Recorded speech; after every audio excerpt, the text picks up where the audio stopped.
Hello friend जय जगन्नाथ मो blog को आपण मानक स्वागत करुच्ची। तो जेहेतु आम मुंबई आसीचु एत दिन डिस्टेंस थिला तो से भाविलु टिके साई बाबा दर्शन करूँ से आम रेडी होकि बाहरी पड़ू शिरडी जावाईका। शिरडी जाइए भोर भोर पहुँचलु पहुँचिकी गाधे फाधे रेडी होगलु बाबा दर्शन करने बाबा दर्शन सारिक आसिलु जेहेतु फोन अलाउ ना मुझे भी वीडियो करनी तो तापर आसिक आम चलू शनि सिंगापुरम से पाखापाखि 70 किलोमीटर्स हम शनि ठाकुर मंदिर। तो बाटर गला बेलू आम बाबू टे बस कहले मत शोष है आखु रस टे पीद सी आखु रस पीते मुझे बसिकी टे दोली खेलदेली तो एमती बहुत जगह एमती केवल दोली थी तो टायर एमती दोली होता बहुत बढ़िया लगुला दोली खेलिकी आम चलू ठाकुर दर्शन पे। तो जी आम ड्राइवर भाई थे से भल भल इनफर्मेशन दौले ठाकुर विषय तो यहाँ से कहले कि यहाँ भारतर सबुठ बड़ मंदिर माने शनि ठाकुर मंदिर। तापरे तो एठी जो गाँव दीटा लोक शनि ठाकुर को पाई विग्रह प्रतिष्ठा करते से समाधि नहीं जाते तो गाँव लोक कहीं भी चप्पल पिंधती आमती कबाट भी ना घर कबाट बिना कबाटे घर सब तो एमती बहुत किसी इनफर्मेशन पाए आम पहुँचल मंदिर से आम कि पूजापाई जिनसपतर किणी तो गलु जहाँ हो आमर ये सौभाग्य आम आसिक ठाकुर दर्शन करूँ। आपड़ जदि आसुँच तो निश्चिंत दर्शन करूँ बहुत सुंदर मंदिर आ बढ़िया प्लेस भी। तो ये गोटे जिनस कि महाराष्ट्र रे निजे ही पूजा कर पूजारी अच्छा किंतु आपण आसिले निजे ही पूजा कर माने जहाँ भी फूल चढ़ातु ठाकुर तेल ढालतु जहाँ भी करूँ आपण निजे ही करेंगे।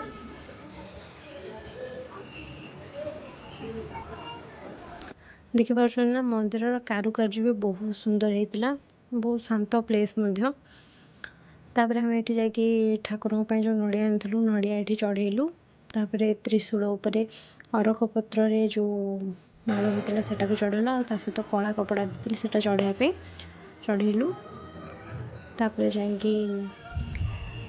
शनि ठाकुर को दर्शन कलु आप जानते कि नहीं किंतु आमको से भाई कहले कि जदि शनि ठाकुर को दर्शन कलु आप पछक बुलिकी ठाकुर को चाहिए दर्शन सारे मुंडिया मिले तो आसबे पछक बुलिकी केवे भी चाहिए देखो विग्रह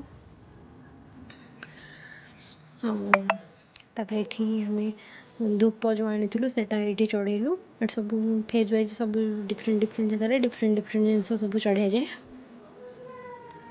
जदि आप आसुंच महाराष्ट्र तो निश्चिंत आसतु आम तो 2-3टा जगह ही बुली पाइलु बेसी जगह बुली पाइलुनु।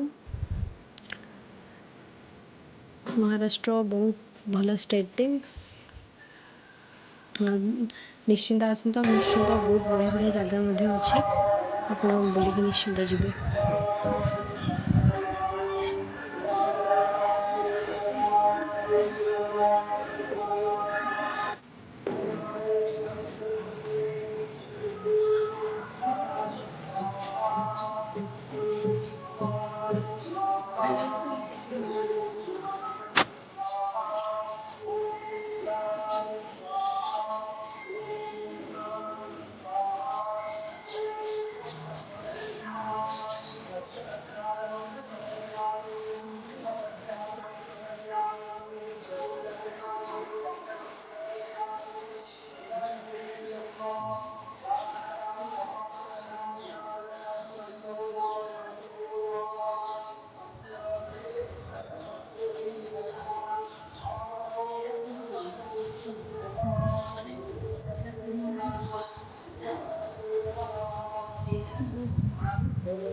ଏବେ ଆମେ ମନ୍ଦିର ଦର୍ଶନ ସାରିକି ବାଟରେ ଗଲାବେଳକୁ ବହୁତ ଶିବ ଠାକୁରଙ୍କର ଗୋଟେ ବହୁତ ବଢ଼ିଆ ମନ୍ଦିରଟେ, ପାଖାପାଖି ବହୁତ ପୁରୁଣା ମନ୍ଦିର ଏଇଟା।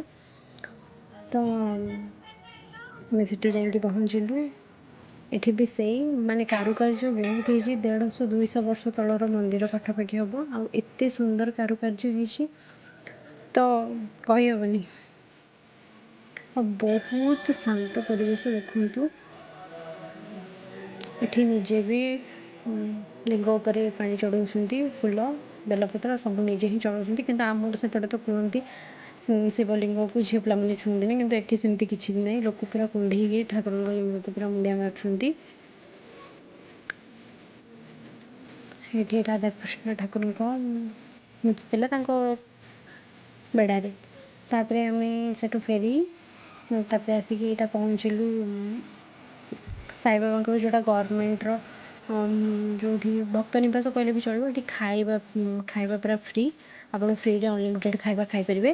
ତାପରେ ଯଦି ଆପଣ ଆସୁଛନ୍ତି, ମୁଁ ତ ରେକମେଣ୍ଡ କରିବି ଯେ ଆପଣ ଏଇଠି ହିଁ ରହିବା ପାଇଁକା ଜାଗା ଅଛି। ଆପଣ ଆସିଲେ ଆଗରେ ଗୋଟେ ଦିନ ପୂର୍ବରୁ ବୁକିଂ କରିକି ଗେଷ୍ଟ ହାଉସ୍ରେ ରହିପାରିବେ। ନହେଲେ ଆପଣ ଯଦି ଆସୁଛନ୍ତି ଡାଇରେକ୍ଟ 11ଟା ପରେ ସେଇଟା ଓପନ୍ ହେଉଛି ତାଙ୍କର ଗେଷ୍ଟ ହାଉସ୍ରେ ରହିବା ପାଇଁ 11ଟା ପରେ। ତ ଆପଣ ଯଦି ଜଲ୍ଦି ଆସୁଛନ୍ତି, ଆମେ ଯେହେତୁ ଜଲ୍ଦି ଆସିଥିଲୁ ତ ରହି ହେଲାନି, ବାହାରେ ରହିବାକୁ ପଡ଼ିଲା। ତ ତେଣୁକରି ଆପଣ ଯଦି ବି ଆସୁଛନ୍ତି ତ 11ଟା ପରେ ଯଦି ଆସୁଛନ୍ତି ତାହେଲେ ସେ ଗଭର୍ଣ୍ଣମେଣ୍ଟ ଗେଷ୍ଟ ହାଉସ୍ରେ ରୁହନ୍ତୁ। ବହୁତ ରୁମ୍ ନିଟ୍ ଆଣ୍ଡ କ୍ଲିନ୍, ଆଉ ବହୁତ ଆଫୋର୍ଡେବଲ୍ ପ୍ରାଇସ୍ ବି, ମାନେ ବାହାରେ ରହିବା ଅପେକ୍ଷା ତ ସେଇଟା ବେଟର୍। ଆଉ ଖାଇବା ବି ମାଗଣା। ଆଉ ଏଇଟା ହେଉଛି ଠାକୁରଙ୍କର ବାହାର ଯେଉଁ ଗାର୍ଡ଼େନ୍ ଟାଇପ୍ର ହେଇଛି। ଆଉ ଏଠି ଆମେ ଟିକେ 2-4ଟା ଫଟୋ ଉଠେଇଲୁ। ଆଉ ଫଟୋ ଉଠେଇବା ଟାଇମ୍ରେ ହିଁ ଠାକୁରଙ୍କର ଆଳତୀ ଷ୍ଟାର୍ଟ ହେଇଗଲା। ତ ଆଳତୀ କିଛି ସମୟ ଦର୍ଶନ କଲୁ ଠାକୁରଙ୍କୁ। ବାହାରେ ତ ସବୁ ଏମିତି ଚାରିଆଡ଼େ ସ୍କ୍ରିନ୍ ଲାଗିଛି ତାଙ୍କର। ଆପଣ ଭିତରକୁ ଯିଏ ବି ଆସୁଛନ୍ତି ତ ଜାଣିଥିବେ ଭଲସେ, ଯିଏ ନ ଆସିଛନ୍ତି ଆପଣ ଆସିଲେ ଜାଣିପାରିବେ। ଭିତରେ ଏମିତି ସବୁଆଡ଼େ ଟିଭି ସ୍କ୍ରିନ୍ ଭଳିଆ ଲାଗିଛି। ଆଉ ସବୁଠି ବାବାଙ୍କର ଲାଇଭ୍ ଭିଡ଼ିଓ ଚାଲିଛି କଣ୍ଟିନ୍ୟୁ। ଏଇଟା ହେଉଛି ବାବାଙ୍କ ମନ୍ଦିର। ଏଇଟା ତାଙ୍କର ଏକ୍ଜିଷ୍ଟ ଗେଟ୍ଟା, ଏପଟ ସାଇଡ଼୍ଟା ମୁଁ ସେଇପଟେ ଠିଆ ହେଇକି ଦେଖୁଥିଲୁ। ଏଇଟା ସେଇଠି ବାବାଙ୍କ ଆଳତୀ ଦେଖୁଥିଲୁ। ତ ଏଠି ବି ବହୁତ ଲୋକ ଠିଆ ହେଇଥିଲେ, ଟିକେ ଆଳତୀ ଦର୍ଶନ କଲୁ। ଆଳତୀ ଦର୍ଶନ ସରିଲା ପରେ ଟିକେ ବାହାରେ ବୁଲାବୁଲି କଲୁ, କିଛି ଜିନିଷପତ୍ର କିଣାକିଣି ସାରି ତାପରେ ରୁମ୍କୁ ଫେରିଲୁ। ଦେଖନ୍ତୁ ବାବାଙ୍କୁ। ଯେହେତୁ ମୁମ୍ବାଇ ଆସୁ ମୁଁ ଭାବିଲି ବଡ଼ାପାଓ କେମିତି ଖାଇବି, ତ ସେଥିପାଇଁ ବଡ଼ାପାଓ ଟ୍ରାଏ କଲି। ବଡ଼ାପାଓ ଏତେ ଘଟିଆ ବୋଲି ମୁଁ ଜାଣିନଥିଲି, କେବେ ବି ଖାଇବିନି।